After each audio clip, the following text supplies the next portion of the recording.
Bon, si t'es en troisième et que tu veux te tester, arrête de scroller, pense un petit peu au brevet qui arrive et regarde ce petit quiz. On a ce triangle et on veut savoir s'il est, oui ou non, rectangle. Ici, on ne va pas utiliser le théorème de Pythagore, mais bien la réciproque ou la contraposée. Ici, le plus grand côté, c'est CB.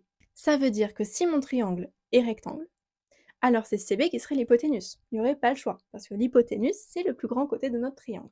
Et Pythagore, qu'est-ce qu'il nous dit? Il nous dit que si le triangle est rectangle, alors on a l'hypoténuse au carré qui est égale à la somme des carrés des deux autres côtés. On va donc calculer ce plus grand côté au carré et voir si la valeur que l'on trouve est bien égale à la somme des carrés des deux autres côtés.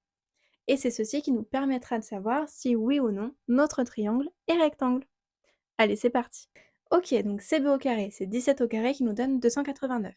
Parfait, on continue. D'autre part, on calcule la somme des carrés des deux autres côtés. Autrement dit, CA au carré plus BA au carré. On trouve alors 8 au carré plus 15 au carré. Et donc là, on voit que ça nous donne aussi 289.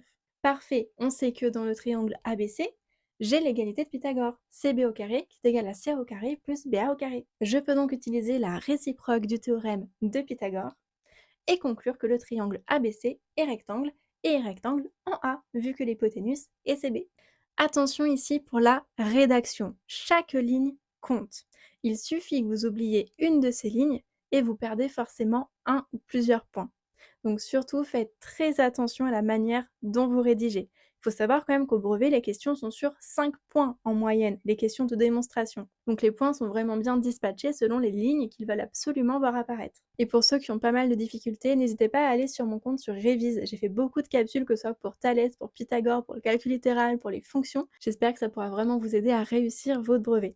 Si tu as des questions, n'hésite pas à les mettre en commentaire, puis sinon on se retrouve demain pour le prochain quiz.